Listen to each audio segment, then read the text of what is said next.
Good afternoon. My name is Preston Johnson, and today I'm here to talk to you about abortion. So, the idea about whether a woman has the right to abort a fetus, this debate's been going on since roughly the 1970s when it was first legalized. Although that it is now legalized, a lot of people still, argue whether over or not it's ethical based on their religious standings or their ideas about autonomy or what is considered a right. Okay, so let's go ahead and jump in. Let's talk about the idea of a right. A human right is a right that many believe belong to every human individual. Okay. However, abortion is outside of this because a man cannot carry a child, a man can't get pregnant. Um, this is what Elizabeth Porter would consider a special right, meaning that it is only applicable to the woman, not the man. Therefore, men do not get a say in what happens, that it is solely the woman's decision. Elizabeth Porter also brings up the idea of reproductive freedoms. She explains that since women are the ones that carry the child to term and take care of the child after pregnancy, that they're the ones that should make the decision about contraception, abortion, childbearing, and things revolving around their sexual health. That it should be their decision on what happens because they are the obviously it's theirs. You know what I mean? And just a quick way to sum that up. And then looking at the concept of a fetus, um, this is where a lot of the confusion comes about because people can't pinpoint on when life begins. So there's three people that I'd like to call about from and explain what they think. The first one would be Mary Ann Warren. She says that fetuses do not possess consciousness, reasoning, ability to communicate, self motivated activity, or the concept of self. All right.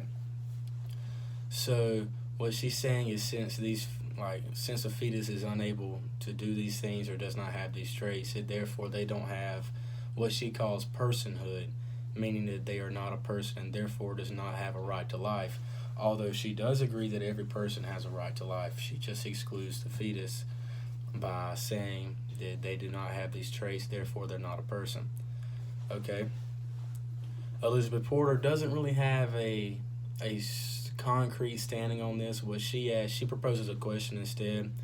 She asks, does personhood start with conception, brain life, quickening, lung development, birth, personality, or rational choice? That's the question she proposes. I don't think she's really taking a stand on this, however, but something I'd like to end with on this portion is in a defense to abortion, Thomas grants life and thus the right to life at the beginning, at conception. So what this does is she says that the fetus does have a right to life throughout the entire pregnancy. However, she takes away any question of if the woman the woman's right to the abortion is more important than the fetus's right to life. By making by saying that the fetus has a right to life at the very beginning, okay? She's saying that no matter where you're at in the pregnancy, the woman's right to choose is more important than the fetus's right to life. That's very important. So remember that. All right, going further into what Thomas has to say, I mean, she talks about her analogies with the violinist, how you're not morally responsible to allow the violinist to use your body. What she's saying here is that a woman is not morally obligated to allow a fetus to use her body. That at any time she could, what Thompson calls unplug yourself from the fetus, and you would not be murdered. It would not be murder. The fetus would just die on its own. She also talks about people seeds, how people seeds are floating around, comes into your home. You ethically have the right to remove that seed. And the way I thought about it was, if a homeowner saw a mouse or a varmint in their house, that they could remove it, and it would not be a crime or anything like that. Okay, so the main point that I'm driving home here, a woman has a right to an abortion mainly because she's not obligated to allow the fetus to use her body. Okay, um, if the fetus affects the woman and her way of life, she or not even. It doesn't even have to do all that.